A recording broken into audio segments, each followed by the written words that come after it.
نحمده ونصلي ونسلم على رسوله الكريم اما بعد فاعوذ بالله من الشيطان الرجيم بسم الله الرحمن الرحيم وقل رب ادخلني مدخل صدق واخرجني مخرج صدق واجعل لي من لدنك سلطانا نصيرا وقل جاء الحق وزهق الباطل ان الباطل كان زهوقا صدق الله العظيم وصدق رسوله النبي الكريم اللهم صل على سيدنا ومولانا محمد وعلى آل سيدنا ومولانا محمد وبارك وسلم وصل علیہ۔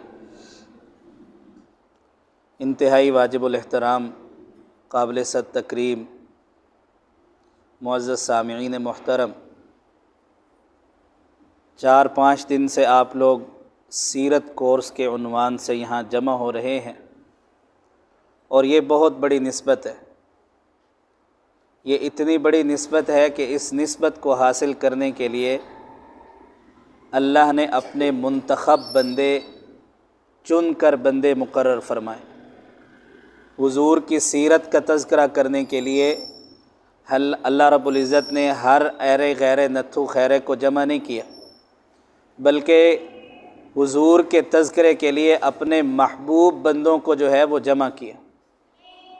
میرے بھائیوں، دوستوں، بزرگوں، وقت نہیں ہے کہ میں آپ کو یہ بتاتا کہ اس نسبت کا کتنا بڑا مقام ہے۔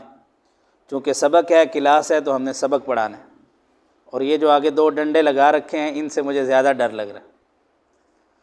تو چونکہ ہمارا مزاج نہیں ہے کہ ہم یہ ترتیب بنائیں، بہرحال تو آج کا ہمارا سبق ہے، حضور صلی اللہ علیہ وسلم نے مکہ مکرمہ کو چھوڑا اور مدینہ منورہ کی طرف ہجرت کی۔ جس طرح حضور صلی اللہ علیہ وسلم کی نبوت کی ابتدا اچھے خوابوں سے ہوئی، رؤیا صالحہ سے ہوئی، اسی طرح ہجرت کی ابتدا بھی رؤیا صالحہ سے ہوئی۔ حضور صلی اللہ علیہ وسلم کو مختلف خواب آتے تھے، چنانچہ آپ نے واقعات پڑھ لیے، سن لیے کہ حضور صلی اللہ علیہ وسلم کو مکہ مکرمہ میں کتنا تنگ کیا گیا، کتنے ظلم و ستم کیے گئے۔ حضور صلی اللہ علیہ وسلم کی 2 بیٹیوں کو طلاق دی گئی۔ حضور صلی اللہ علیہ وسلم کے صحابہ کرام کو جو ہے وہ پتھروں سے مارا گیا۔ حضور صلی اللہ علیہ وسلم جب سجدے میں جاتے تھے تو اوجھڑی ان کے اوپر رکھ دی جاتی تھی۔ حضور صلی اللہ علیہ وسلم کا مذاق اڑایا جاتا تھا۔ حضور صلی اللہ علیہ وسلم کو عبادت نہیں کرنے دی جاتی تھی۔ حضور جب بیت اللہ کے پاس جاتے تھے تو لوگ سیٹیاں مارتے تھے، آوازیں کستے تھے۔ حضور کے اہل بیت، حضور کے خاندان کے اوپر لوگ جو ہے وہ آوازیں کستے تھے۔ جب وہاں رہنا مشکل ہو گیا تو اللہ رب العزت نے یہ آیت اتاری، وَقُلْ رَبِّ أَدْخِلْنِي مُدْخَلَ صِدْقٍ وَأَخْرِجْنِي مُخْرَجَ صِدْقٍ۔ یہ والی آیت اتاری کہ اب جو ہے آپ مکہ کو چھوڑیں، اور اللہ رب العزت نے حضور صلی اللہ علیہ وسلم کو خواب میں، مختلف خواب میں 3-4 جگہوں کے آپشن دیے۔ بحرین کا دیا، مدینہ منورہ کا دیا، اور 1-2 جگہ اور جو ہے آپشن دیے کہ آپ وہاں ہجرت کر سکتے ہیں۔ بالآخر جو آخری خواب آیا اس میں مدینہ المنورہ کو جو ہے متعین کر دیا گیا کہ اب آپ مدینہ منورہ کی طرف ہجرت فرمائیں۔ چنانچہ حضور صلی اللہ علیہ وسلم نے صحابہ کرام سے فرمایا کہ اب آپ جو ہے ہجرت شروع کر دیں۔ چنانچہ حضور صلی اللہ علیہ وسلم کے بھائی جو تھے، رضاعی بھائی ابو سلمہ بن عبد الاسد مخزومی رضی اللہ تعالی عنہ، یہ حضور صلی اللہ علیہ وسلم کے رضاعی بھائی تھے۔ رضاعی بھائی کا معنی آپ کو پتہ بھی ہوگا، اور میں مزید وضاحت کر دیتا ہوں کہ عرب معاشرے میں یہ ہوتا تھا کہ اپنے بچوں کو دیہاتوں میں بھیجتے تھے کہ وہاں جا کر وہ دیہات میں رہ کر، اچھی فضا میں رہ کر ان کی اچھی پرورش ہو جائے، اور جو عورت ان کو دودھ پلاتی تھی اس دودھ پلانے میں اگر کوئی اور بچہ بھی شریک ہوتا تو یہ آپس میں رضاعی بہن بھائی بن جاتے۔ اس کو رضاعی جو ہے، رضاعت کا معنی دودھ پلانا، تو یہ دودھ کی طرف سے جو ہے رشتہ دار تھے، حضور صلی اللہ علیہ وسلم کے بھائی تھے۔ چنانچہ انہوں نے سب سے پہلے جو ہے اپنی بیوی، ان کی بیوی کا نام تھا سلمہ۔ یہ سلمہ وہ ہیں جو بعد میں حضور صلی اللہ علیہ وسلم کی زوجہ محترمہ بنی۔ چنانچہ اب جو ہے حضور صلی اللہ علیہ وسلم کے یہ بھائی جو ہے انہوں نے ہجرت کی شروع کی، ہجرت کے لیے سامان باندھا اور اونٹ کے اوپر لاد دیا، اپنی بیوی کو بھی بٹھا دیا اور بچے کو بھی بٹھا دیا۔ ان کے قبیلے کے لوگ آ گئے، انہوں نے کہا کہ یہ ہماری بہن ہے، آپ اپنے نفس کے خود مختار ہیں، آپ جانا چاہیں تو چلے جائیں، ہماری بہن کو یہاں چھوڑ دیں۔ چنانچہ انہوں نے اپنی بہن کو اتار لیا۔ ادھر سے جو ہے ان کے بھائی آئے اور انہوں نے کہا کہ یہ بچہ ہمارے خاندان کا ہے، لہذا یہ بچہ ہمیں دے دیا جائے، اور ہم جو ہے آپ خود اکیلے جانا چاہتے ہیں تو چلے جائیں۔ چنانچہ یہ اکیلے جو ہے وہاں پر چلے گئے مدینہ منورہ کے اندر، اور حضرت ام سلمہ رضی اللہ تعالی عنہ فرماتی ہیں کہ میں گھر میں گئی، اور جب صبح ہوئی تو صبح کے وقت میں ابتح نامی ایک جگہ پر جو ہے وہاں جاتی صبح کے وقت، اور رونا شروع کرتی، روتی رہتی، شام تک روتی رہتی، شام کو دوبارہ گھر میں آ جاتی۔ 1 سال تک یہ سلسلہ چلتا رہا، تو میرے چچا زاد کزنوں میں سے کسی نے میرے اوپر رحم کھایا اور انہوں نے کہا کہ اللہ کے بندو، اس کے اوپر کیوں تم ظلم کر رہے ہو، اس کو اپنے شوہر کے پاس جانے دو۔ چنانچہ ان کو رحم آیا اور انہوں نے جو ہے وہ بیوی کو بھی چھوڑ دیا اور بچے کو بھی چھوڑ دیا، اور یوں جو ہے حضرت ام سلمہ اپنے بچے کو لے کر مدینہ منورہ کی طرف چل پڑیں، اکیلی ہی چل پڑیں۔ چنانچہ راستے کے اندر حضرت طلحہ بن عثمان رضی اللہ تعالی عنہ یہ ایک صحابی جو ہے ملے، اور انہوں نے پوچھا کہ اے ام سلمہ آپ اکیلی جا رہی ہیں؟ کہا ہاں جی میں اکیلی جا رہی ہوں، اللہ کے سوا اور اس بچے کے سوا میرے ساتھ کوئی نہیں ہے۔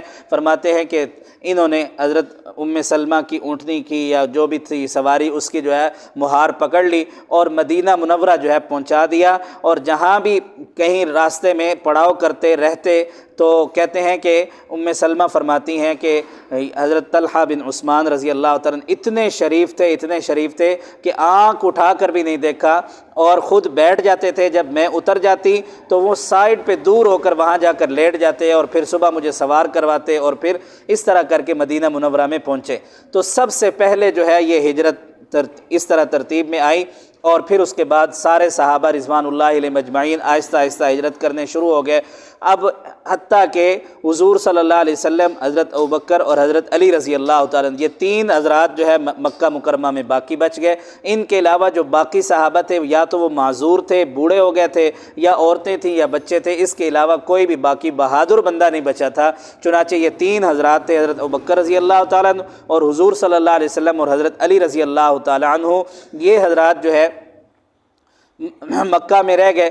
ادھر جو ہے ابو جہل اور عتبہ جو ہے وہ دیکھ رہے تھے کہ مکہ کے مکان آہستہ آہستہ خالی ہو رہے ہیں، اور یہ لوگ تو سارے جا رہے ہیں۔ انہوں نے مشورہ بلا لیا دار الندوہ، یہ ایک مکان تھا، ایک چبوترا تھا، اس کے اندر یہ مکہ والے جو مشرک تھے، بڑے بڑے سردار، یہ وہاں بیٹھ کر میٹنگ کرتے تھے، جس کو آج کل ہم میٹنگ روم کہتے ہیں، عربی کے اندر اسے دار الندوہ کہتے ہیں۔ ندوہ کا معنی مشورہ کرنا، تو مشورے کی جو جگہ تھی وہاں پر یہ سارے آ گئے، اور رات کے وقت مشورہ شروع کر دیا کہ یہ تو سارے جا رہے ہیں، یہی موقع ہے کہ حضرت محمد صلی اللہ علیہ وسلم کو جو ہے یا تو قتل کر دیا جائے معاذ اللہ، یا حضور صلی اللہ علیہ وسلم کو یہاں شہر سے نکال دیا جائے، یا کیا کیا جائے۔ مشورہ چلا، ایک بندے نے مشورہ دیا کہ ایسے کرو کہ حضور صلی اللہ علیہ وسلم کو جو ہے وہ آپ ایک مکان کے اندر، ایک کمرے کے اندر بند کر دو، تھوڑا بہت کھانا دو، آہستہ آہستہ خود ہی اپنی موت جو ہے یہ دنیا سے رخصت ہو جائیں گے۔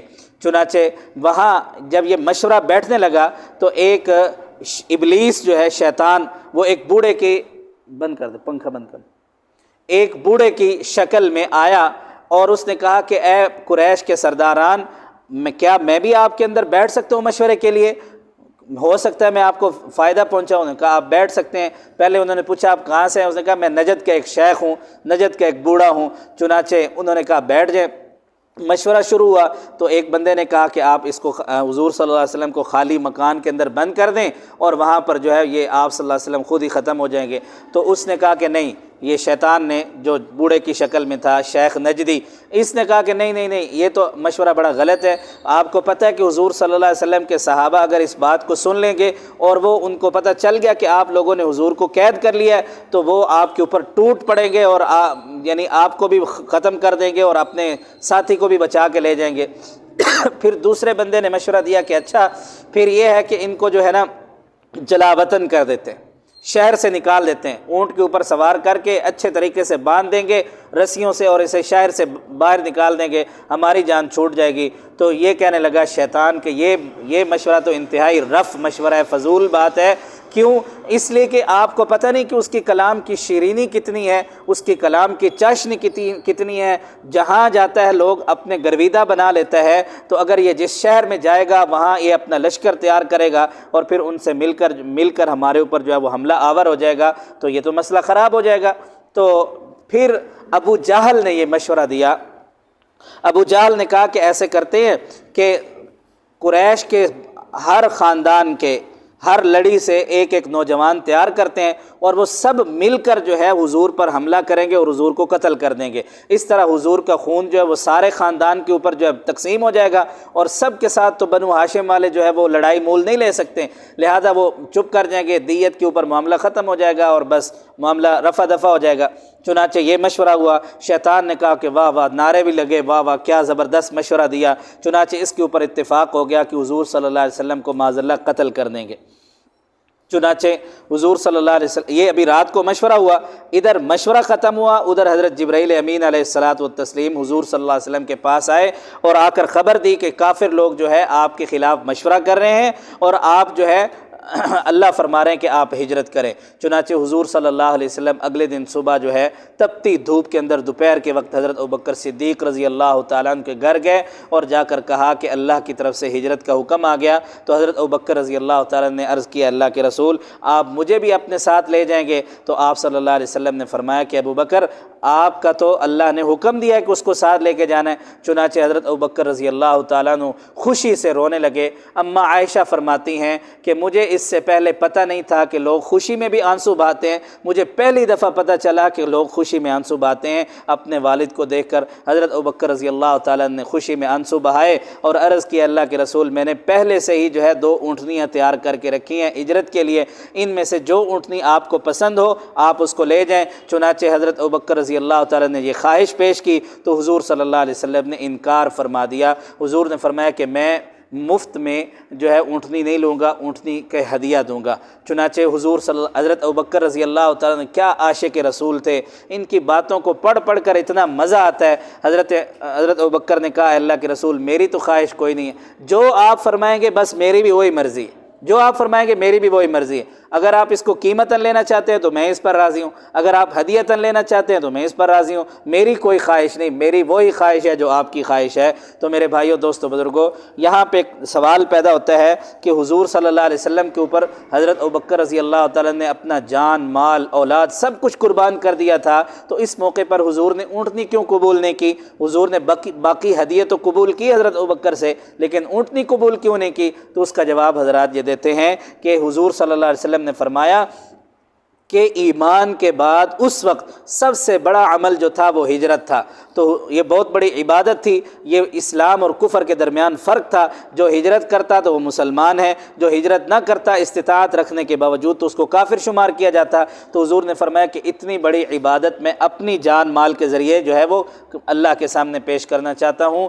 بعد میں جو ہے حضور صلی اللہ علیہ وسلم کے اوپر حضرت ابوبکر نے بہت کچھ فدا کیا۔ خیر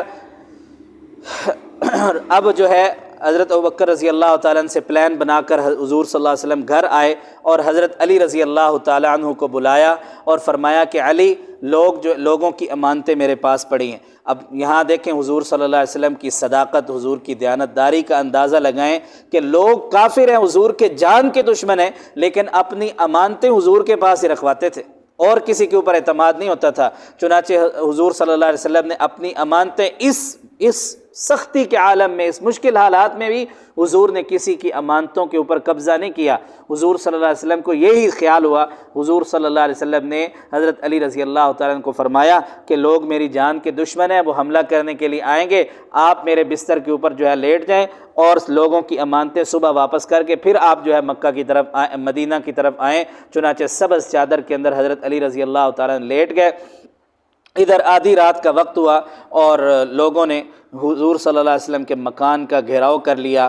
اب جو ہے 70 آدمی، روایات کے اندر آتا ہے کہ 70 آدمی جو ہے وہ حضور کے مکان کے ارد گرد کھڑے تھے، تلواریں لے کر کھڑے تھے کہ جیسے ہی حضور باہر نکلیں گے تو ہم جو ہے وہ کام تمام کریں گے۔ لیکن باہر جو ہے ابو جہل کھڑے ہو کر حضور صلی اللہ علیہ وسلم کا مذاق اڑا رہا تھا، کہہ رہا تھا کہ یہ دیکھو اس محمد کو، یعنی محمد کو دیکھو کہ یہ کیسی باتیں کرتا ہے، یہ مجھے کہتا ہے کہ تو میرے ساتھیوں سے مارا جائے گا۔ اب مکے میں اس کو لوگ رہنے نہیں دیتے اور یہ کہتا ہے کہ میرے ساتھی تجھے مار دیں گے۔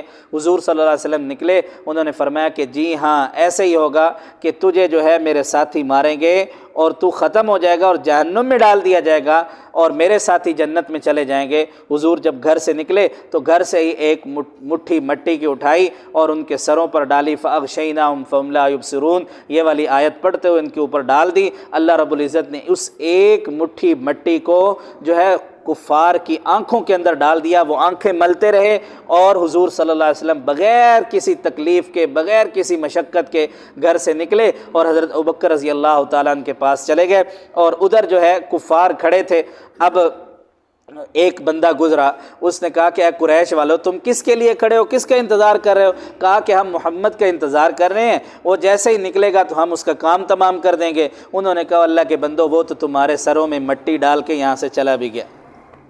چنانچہ حضرت ابوبکر رضی اللہ تعالی عنہ کو ساتھ لیا اور غار ثور میں جا کر پہلی رات جو ہے وہ چھپ گیا، قیام کیا، اور ادھر جو ہے حضرت ابوبکر رضی اللہ تعالیٰ عنہ کا سارا خاندان جو ہے حضور کی خدمت میں لگ گیا۔ اب حضرت اسما رضی اللہ تعالیٰ عنہ جو حضرت ابوبکر کی بیٹی ہیں، بڑی بیٹی ہیں، انہوں نے جلدی سے ناشتہ تیار کیا، کوئی رسی وغیرہ تو ملی نہیں، اور اپنا دوپٹہ اتارا اور اسے 2 ٹکڑے کیا اور اس کے اندر ناشتہ باندھ کر حضور کو دے دیا۔ اسی وجہ سے ان کا لقب پڑ گیا ذات النطاقین، 2 ٹکڑوں والی۔ چنانچہ حضرت اسما رضی اللہ تعالیٰ عنہ حضور کے لیے ناشتہ تیار کرتی، کھانا تیار کرتی۔ ادھر حضرت ابوبکر رضی اللہ تعالیٰ عنہ کے جو بیٹے تھے عبد الرحمن، یہ کیا کرتے تھے، یہ دن بھر جو ہے مکہ والوں کی خبریں سنتے تھے اور حضور صلی اللہ علیہ وسلم کو رات کو جا کر بتا دیتے تھے، اور ادھر حضرت ابوبکر رضی اللہ تعالیٰ عنہ کا غلام جو تھا وہ بکریاں چراتا تھا، اس کو یہ حکم دیا گیا کہ ہم جب چلیں گے تو دن بھر ہم رات بھر چلیں گے، صبح کو تو نے ان نشانات قدم کے اوپر جو ہے تو نے بکریاں چرانی ہیں تاکہ پتہ نہ چلے کہ یہاں سے محمد اور حضرت ابوبکر گزرے ہیں۔ چنانچہ یہ پورا خاندان ہی حضور کی خدمت پر لگ گیا۔ چنانچہ میں مختصراً عرض کر رہا ہوں، حضور صلی اللہ علیہ وسلم جو ہے غار کے اندر جا کر چھپ گئے۔ وہاں پر اللہ رب العزت نے جو ہے ایک عجیب حضور کا معجزہ ظاہر کروایا کہ غار کے دہانے پر منہ کے اوپر جو ہے مکڑی نے جالا تن دیا، اور ایک روایت کے اندر آتا ہے غار کے منہ کے سامنے ایک درخت اگ گیا، بڑا سا درخت اگ گیا، اور کبوتری نے جو ہے وہ انڈے دے دیے۔ اس طرح لگ رہا تھا جیسے غار کے اندر کوئی گیا ہی نہیں ہے۔ ادھر کفار جو ہے وہ گھوڑے دوڑاتے ہوئے، سواریاں دوڑاتے ہوئے حضور کی تلاش میں لگ گئے، اور اشتہارات لگ گئے کہ جو حضور صلی اللہ علیہ وسلم کو یا ابوبکر رضی اللہ تعالیٰ عنہ کو پکڑ کے لائے گا یا انہیں قتل کر دے گا تو اسے 100 اونٹ جو ہے وہ انعام کے طور پر ملیں گے۔ چنانچہ لوگ ادھر ادھر بھاگے کہ ہم نے ڈھونڈنا ہے، حتیٰ کہ کفار جو ہے وہ غار کے دہانے پر آ کے کھڑے ہو گئے اور آ کر دیکھا، کہنے لگے کہ جو ہے اگر اس غار میں گئے ہوتے تو یہ جالا باقی نہ رہتا، یہ انڈے باقی نہ رہتے۔ تو خیر اللہ رب العزت نے ان کی آنکھوں کے سامنے پردہ ڈال دیا۔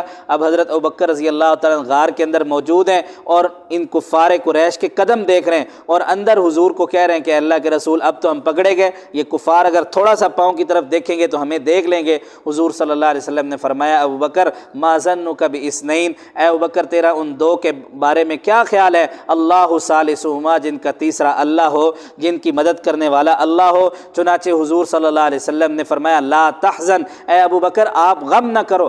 یہاں لا تخف نہیں فرمایا بلکہ فرمایا لا تحزن، اے ابوبکر غم نہ کرو۔ یہ غم اور خوف کے اندر کیا فرق ہے؟ خوف نہ کرو یہ نہیں فرمایا بلکہ کیا فرمایا کہ غم نہ کرو۔ فرق کیا ہے؟ فرق یہ ہوتا ہے کہ خوف ہوتا ہے اپنی جان کا، اپنی جان کا خطرہ ہونا تو اس وقت اس کو خوف کہتے ہیں، ڈر کہتے ہیں، اور جب کسی اور کا خوف ہو یا کسی اور کا کوئی غم ہو تو اس کو حزن کہتے ہیں۔ مثال کے طور پر امی فوت ہو جاتی ہے تو اس کا غم ہوتا ہے، اور اپنے مرنے کا ڈر ہوتا ہے، خوف ہوتا ہے۔ تو ان دونوں میں فرق ہے۔ معلوم یہ ہوا کہ حضور کو بھی پتہ تھا کہ ابوبکر میرا ایسا دیوانہ ہے کہ اسے اپنی جان کا خطرہ نہیں ہے، اسے میری جان کا خطرہ ہے۔ بلکہ راستے میں ایک واقعہ یہ بھی پیش آیا کہ حضرت ابوبکر رضی اللہ تعالیٰ عنہ جو ہے کبھی حضور کے آگے چل رہے ہیں، کبھی حضور کے دائیں چل رہے ہیں، کبھی بائیں چل رہے ہیں، کبھی پیچھے چل رہے ہیں۔ کئی دفعہ ایسے ہوا تو حضور صلی اللہ علیہ وسلم نے پوچھا ابوبکر چلنے کا طریقہ نہیں آتا یا کیا معاملہ ہے؟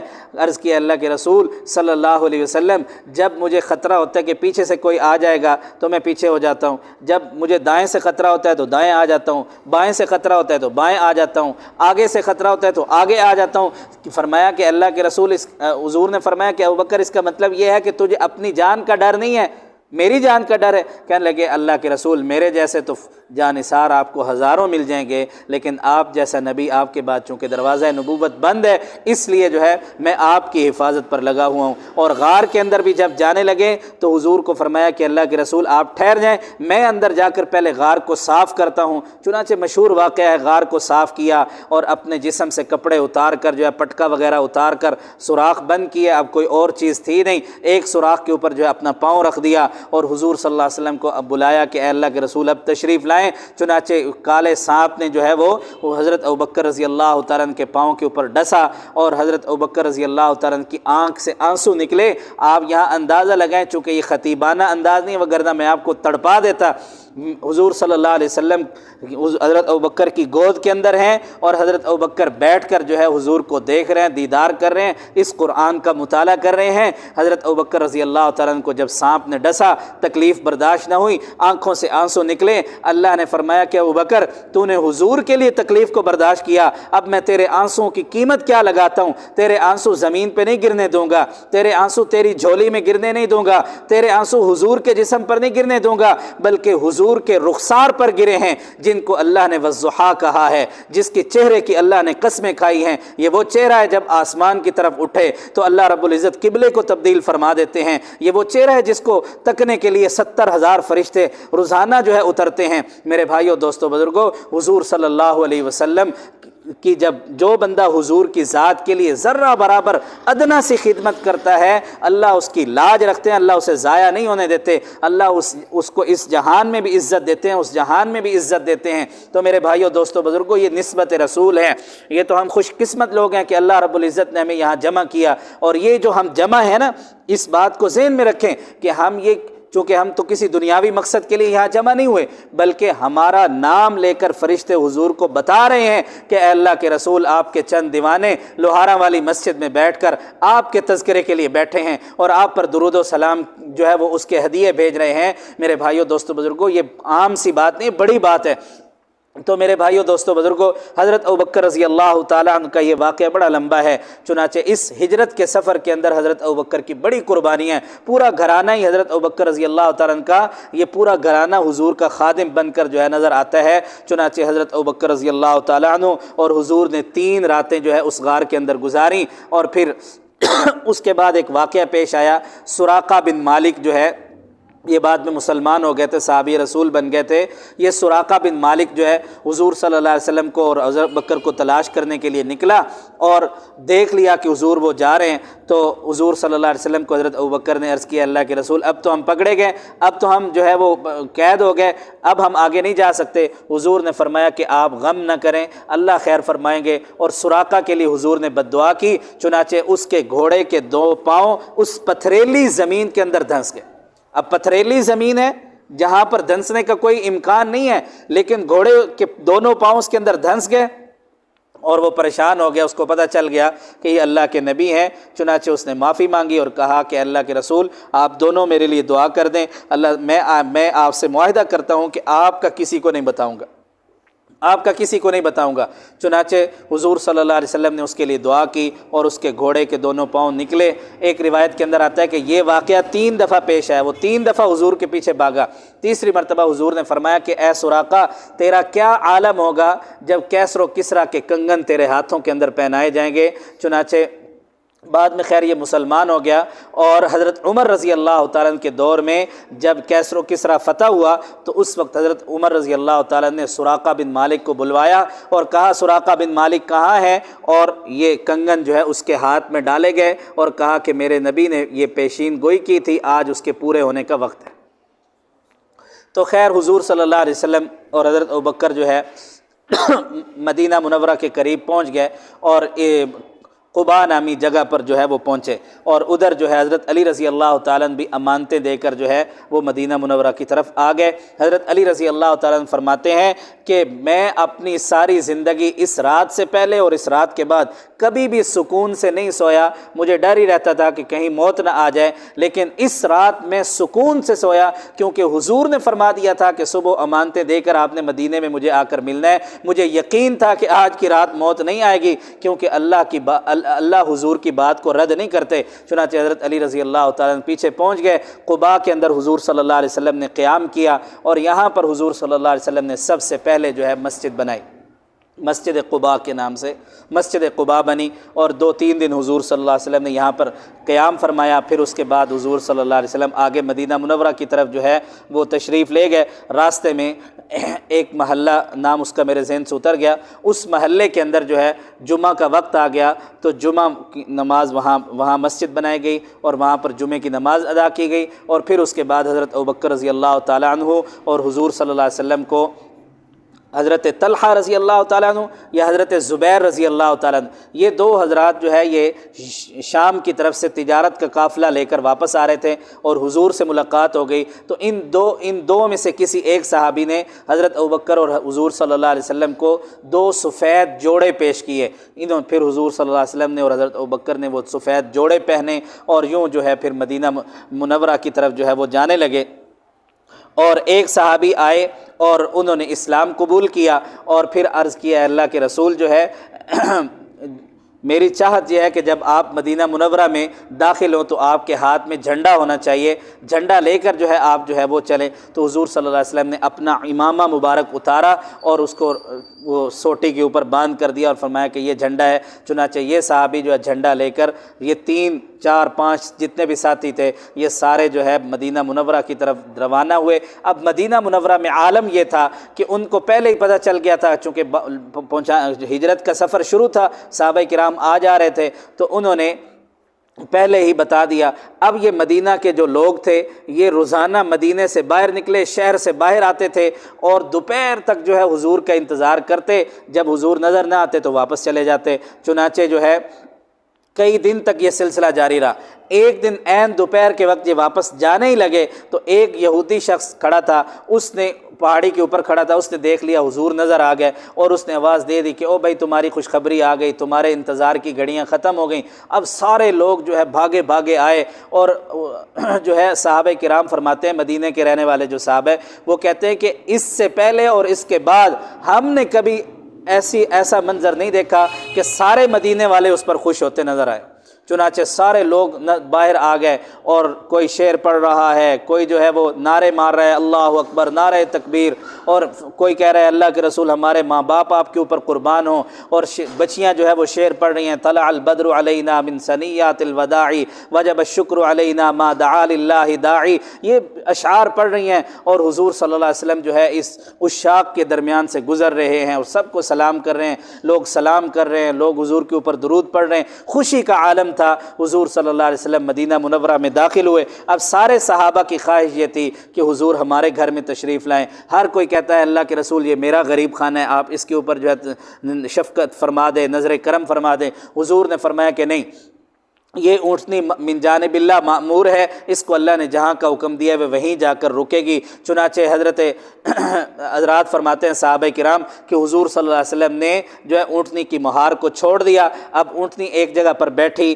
جہاں آج کل مسجد نبوی بنی ہوئی ہے، پھر یہاں سے اٹھی، پھر حضرت ابو ایوب انصاری رضی اللہ تعالیٰ عنہ کے دروازے کے اوپر جا کر رک گئی، اور پھر وہاں سے دوبارہ اٹھی، اور جہاں مسجد نبوی بنی ہوئی تھی پہلی جگہ جہاں بیٹھے وہاں پر اونٹنی دوبارہ بیٹھ گئی۔ تو خیر حضور صلی اللہ علیہ وسلم نے حضرت ابو ایوب انصاری رضی اللہ تعالیٰ عنہ کے مکان میں حضور نے قیام فرمایا، اور یہ مکان کون سا مکان تھا اس کے بارے میں بھی ایک روایت آتی ہے کہ بنی اسرائیل میں ایک بادشاہ تھا تبع نامی، یہ تبع نامی جو بادشاہ تھا اس کے ساتھ 400 بڑے بڑے علماء جو ہے وہ سفر کر رہے تھے، 400 بڑے بڑے علماء۔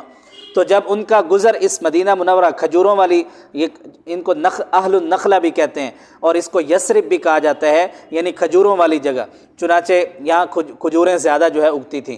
چنانچہ یہ تبع نامی بادشاہ کے ساتھ 400 علماء تھے۔ جب وہ اس بستی سے گزرنے لگے مدینہ منورہ سے، تو انہوں نے عرض کی اپنے بادشاہ سے کہ اگر آپ اجازت دیں تو ہم یہیں رہائش پذیر ہو جائیں۔ اس نے کہا وجہ کیا ہے؟ اس نے کہا کہ وجہ یہ ہے کہ ہماری کتابیں یہ کہتی ہیں کہ نبی آخر الزمان آئے گا، اور وہ اس کا دارالہجرت یہ ہوگا، اور اس کا اسلام ساری دنیا پر غالب ہوگا، اور ہم چاہتے ہیں کہ ہم نہیں تو ہماری نسلیں ان کے اوپر ایمان لے کے آئیں۔ چنانچہ جتنے بھی مدینہ منورہ میں یہود تھے وہ سارے کے سارے ان 400 علماء میں سے تھے۔ ان 400 علماء کے اولادوں میں سے تھے۔ چنانچہ وہ تبا نامی بادشاہ نے کیا کیا، ان کی شادیاں بھی کروا دیں اور ان کے لیے الگ الگ مکان بھی بنوا دیے، اور ایک مکان بنایا اور کہا کہ یہ مکان اس نبی آخر الزمان کے لیے ہے، اور یہ میرا خط جو ہے اس نبی آخر الزمان کو پہنچا دینا، جس کے اندر یہ لکھا ہوا تھا کہ اگر مجھے آپ کا زمانہ مل گیا، میری عمر باقی رہی، تو میں آپ کی مدد اور نصرت کروں گا، وگرنہ میری طرف سے یہ ہدیہ آپ قبول فرما لیں۔ چنانچہ حضرت ابو ایوب انصاری کا جو مکان تھا، یہ وہی مکان تھا جو تبا نامی بادشاہ نے حضور کے لیے بنوا کے رکھا تھا۔ یہ حضور کا بھی ایک معجزہ، حضور کی نبوت کی دلیل ہے۔ چنانچہ حضور صلی اللہ علیہ وسلم یہاں تشریف فرما، وہ لمبے بہت سارے واقعات ہیں، پھر جوک در جوک لوگ جو یہودی جو ہے وہ اسلام لانے لگ گئے، اب یہودی حضور سے حسد کرنے لگ گئے، جو علماء یہودی تھے، کہ پہلے تو مدینہ میں ان یہودیوں کا روب راب تھا اور دبدبہ تھا، لوگ ان سے مسائل پوچھتے تھے اور لوگ ان کی عزت کرتے تھے، لیکن جب حضور آئے تو حضور کے آگے تو سب جو ہے وہ زیرو ہے، حضور کے آگے تو کوئی کچھ نہیں ہے۔ چنانچہ حضور کے ارد گرد لوگ آنے لگ گئے، لوگ جو ہے وہ سارے کے سارے جو ہے ایمان لانے لگ گئے، چنانچہ ان کو حسد ہونے لگ گیا، انہوں نے لوگوں میں طرح طرح کی باتیں کی۔ ایک لمبا ایک ٹاپک ہے، یہ آپ مطالعہ کرنا چاہیں تو یہ سیرت المصطفیٰ کتاب ہے، اس کا آپ مطالعہ کریں انشاءاللہ اس کے اندر آپ کو فائدہ ملے گا۔ جو سبق آپ نے پڑھے ہیں اس کے اندر مزید واقعات لکھے ہوئے ہیں۔ چنانچہ حضور صلی اللہ علیہ وسلم نے مدینہ پہنچ کر بھی سب سے پہلے جو ہے وہ مسجد نبوی کی بنیادیں رکھیں۔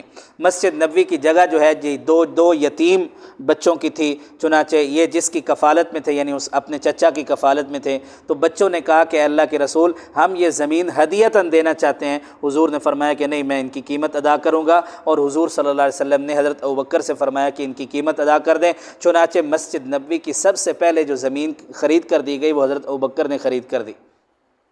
چنانچہ مسجد نبوی کی بنیادیں رکھی گئیں۔ اب حضور صلی اللہ علیہ وسلم خود جو ہے وہ اینٹیں اٹھا رہے ہیں، پتھر اٹھا رہے ہیں، اور کبھی کبھی ایسے ہوتا تھا کہ پتھر بڑا ہوتا تو حضور پیٹ کے ساتھ لگا کر ایسے، یعنی جب بھاری چیز ہوتی ہے تو ایسے پیٹ بھی ساتھ لگاتے ہیں نا، تو لگا کر حضور تشریف لا رہے تھے۔ صحابہ کرام عرض کر رہے تھے اللہ کے رسول ہم آپ کے جانثار تو موجود ہے، آپ آرام فرمائیں۔ حضور نے فرمایا کہ نہیں، مسجد کو بنانا اتنا عظیم الشان کام ہے کہ اس میں میرا پسینہ بھی لگے گا، میری محنت بھی لگے گی، میں بھی اس میں مزدوری کے طور پر کام کروں گا۔ میرے بھائیوں دوستوں بزرگوں، مسجد کی خدمت کرنا یہ میری اور آپ کی ذمہ داری ہے۔ اگر ہم پیسوں سے خدمت نہیں کر سکتے تو میرے اپنے نوجوان بھائیوں سے گزارش کروں گا کہ آپ کم از کم ہفتے میں ایک دن بنا لیں کہ مسجد کا جھاڑو ہی دے دیا کریں، کم از کم مسجد کے واش روم دھو دیا کریں، اور نہیں تو کچھ تھوڑا بہت جو ہے مسجد کی خدمت کے لیے کام کیا کریں۔ یہ بڑا معنی رکھتا ہے، جس میں خود حضور صلی اللہ علیہ وسلم کام کریں تو آپ کو اندازہ لگائیں کتنا بڑا کام ہوگا۔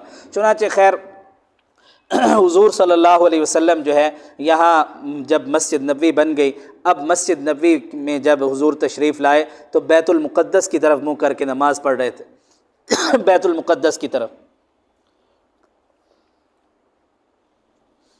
جب مکہ مکرمہ میں تھے تو حضور صلی اللہ علیہ وسلم بیت اللہ کو سامنے رکھتے اور خود اس مشرقی جانب جو ہے حضور کھڑے ہوتے۔ اس میں کیا ہوتا تھا، بیت اللہ بھی سامنے ہو جاتا تھا اور بس بیت المقدس بھی سامنے ہو جاتی تھی، اور یوں حضور صلی اللہ علیہ وسلم جو ہے نماز پڑھتے تھے۔ لیکن مسجد نبوی میں چونکہ آئے تو وہ یہ دونوں اپوزٹ ہیں، ایک طرف مکہ ہے تو دوسری طرف مدینہ منورہ ہے۔ اگر بیت اللہ کی طرف منہ کریں تو مسجد اقصیٰ کو جو ہے یعنی بیت المقدس کو پشت ہوتی ہے، اگر بیت المقدس کی طرف منہ کریں تو بیت اللہ کو پشت ہوتی ہے۔ اب حضور کی دلی خواہش تھی کہ جو ہے میں بیت اللہ کی طرف منہ کر کے نماز پڑھوں، چنانچہ 16 یا 17 مہینے جو ہے حضور صلی اللہ علیہ وسلم بیت المقدس کی طرف منہ کر کے نماز پڑھتے رہے، لیکن بار بار حضور صلی اللہ علیہ وسلم جو ہے آسمان کی طرف دیکھتے تھے اور خواہش کرتے تھے کہ کاش ہمارا قبلہ جو ہے وہ بیت اللہ بن جائے۔ چنانچہ عصر کی نماز میں اللہ رب العزت نے جو ہے وہ تحویل قبلہ کا حکم دیا کہ آپ قبلہ بدل لیں۔ قد نرى تقلب وجهك في السماء فلنولينك قبلة ترضاها، یہ دوسرے پارے کی ابتدائی آیات ہیں کہ ہم آپ کے چہرے کو دیکھتے ہیں کہ آپ بار بار آسمان کی طرف اٹھاتے ہیں، لہذا آپ اپنا چہرہ مسجد حرام کی طرف کر لیں۔ چنانچہ یہ ایک واقعہ جو ہے پیش آیا۔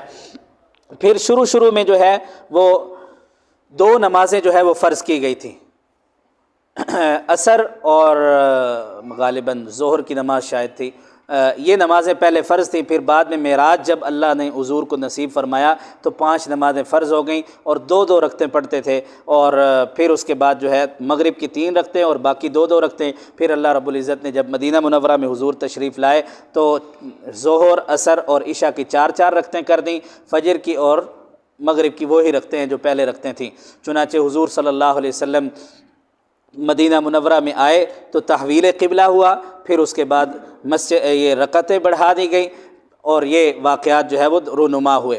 پھر حضور صلی اللہ علیہ وسلم کا جو ہے وہ پوری دنیا کے اندر چرچا پھیلنے لگا، اور یہود جو میں نے جیسے عرض کیا کہ یہود جو ہے وہ حضور صلی اللہ علیہ وسلم سے حسد کرنے لگے، اس بنا پر جو ہے انہوں نے شرارتیں کرنا شروع کر دیں۔ یہودیوں کی اتنی شرارتیں ہیں کہ پورا قرآن پاک بھرا پڑا ہے، پورے قرآن پاک کے اندر اللہ رب العزت نے یہودیوں کی شرارتیں بیان کی۔ چنانچہ انہوں نے مکہ والوں کو اکسایا کہ آپ جو ہے حضور کے خلاف جو ہے وہ جنگ کریں، اور ادھر خود بھی ان کے ساتھ شریک ہونا شروع ہو گئے۔ تو سب سے پہلی جنگ جو ہوئی، یہ جنگ جو ہے جنگ بدر ہوئی۔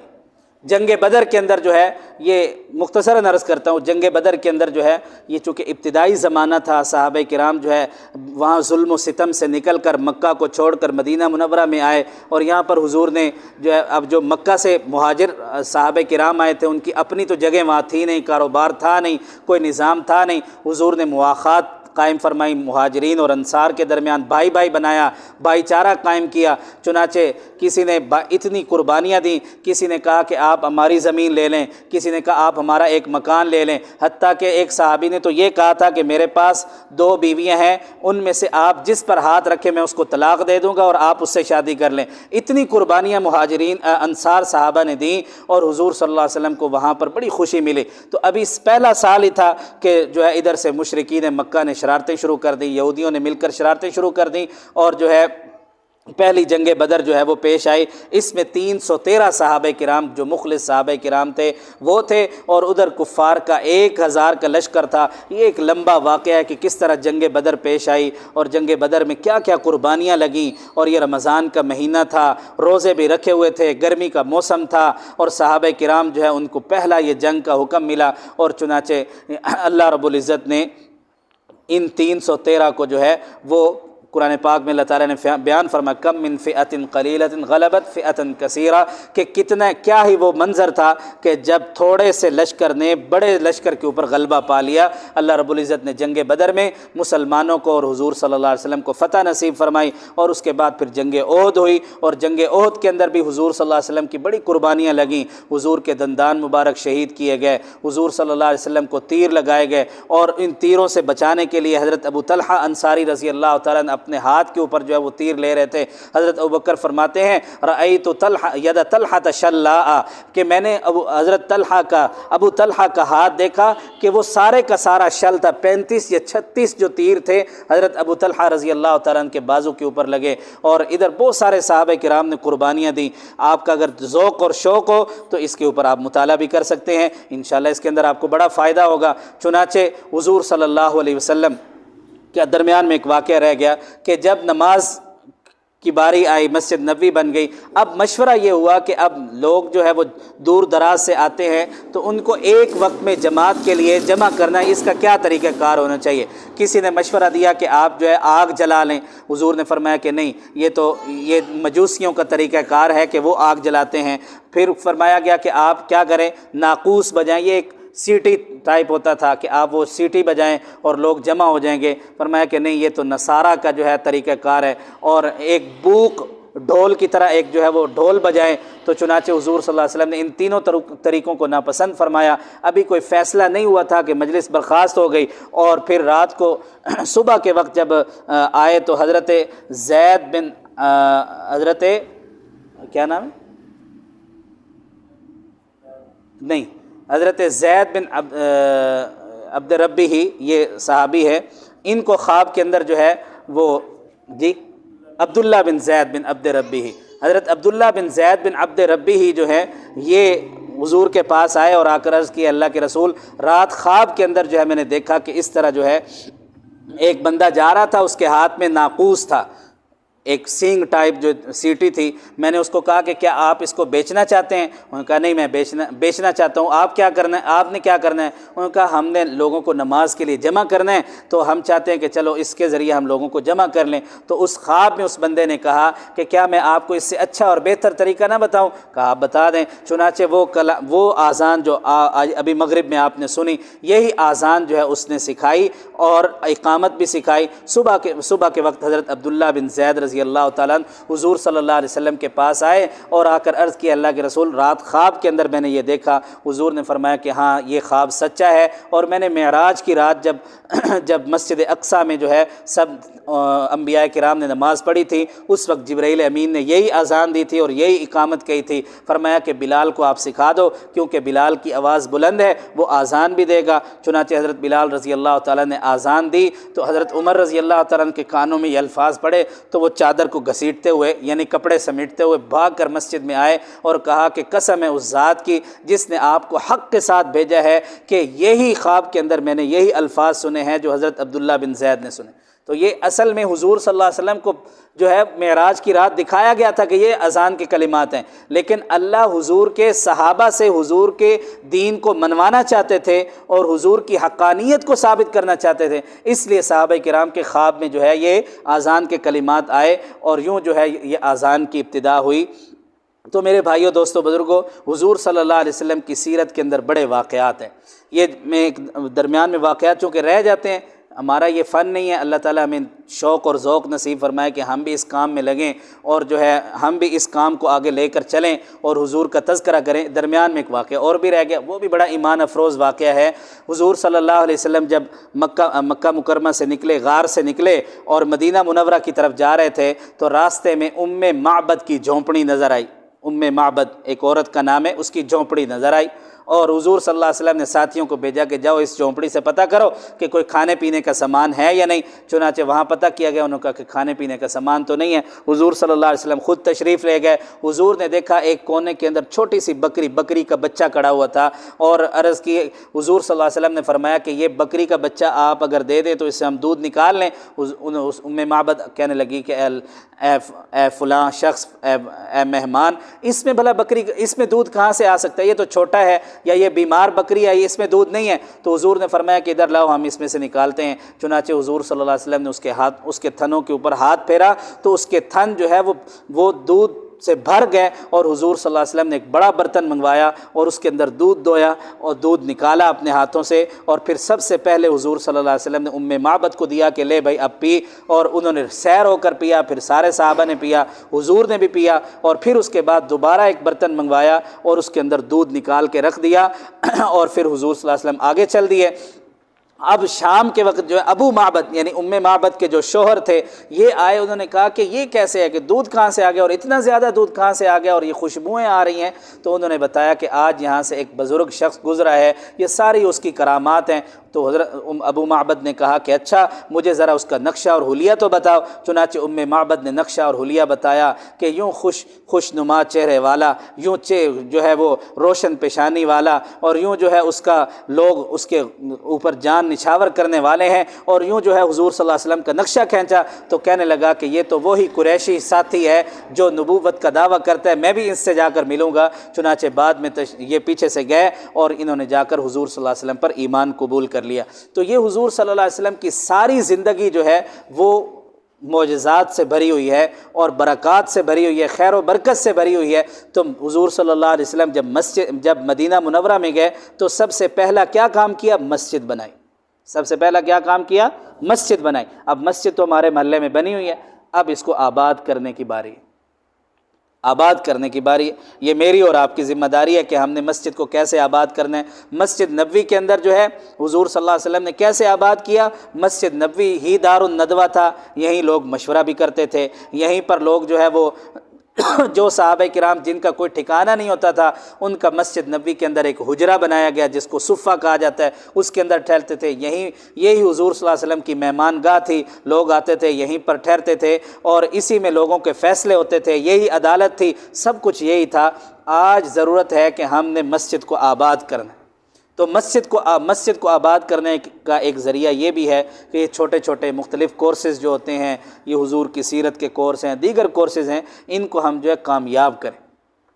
اب تو ہم مسجدوں کو تالے لگا دیتے ہیں نا، حالانکہ پہلے وقتوں میں مسجدوں کو تالا نہیں لگتا تھا۔ اب تو یہ ایک معاملہ ہے، یہ بھی ایک الگ ٹاپک ہے کہ مسجدوں کو ہم تالا لگا دیتے ہیں تاکہ مسلمان چوری نہ کر سکیں، ہے بھائی، یہ ہمارا ایک حال ہے۔ تو میرے بھائیوں، دوستوں، بزرگوں، یہ سیرت پڑھنے کا مقصد یہ ہے کہ میرا اور آپ کا کردار حضور جیسا بن جائے۔ حضور کی زندگی ہمارے لیے وہ بہترین نمونہ ہے۔ اللہ تعالیٰ مجھے اور آپ کو حضور صلی اللہ علیہ وسلم کی زندگی سے فائدہ اٹھانے کی توفیق نصیب فرمائے، اور ہم جئیں تو حضور کے غلام اور حضور کے تابع بن کر جئیں، جب موت آئے تو حضور کے تابع بن کر جو ہے وہ موت آئے۔ وآخر دعوانا ان الحمد للہ رب العالمین۔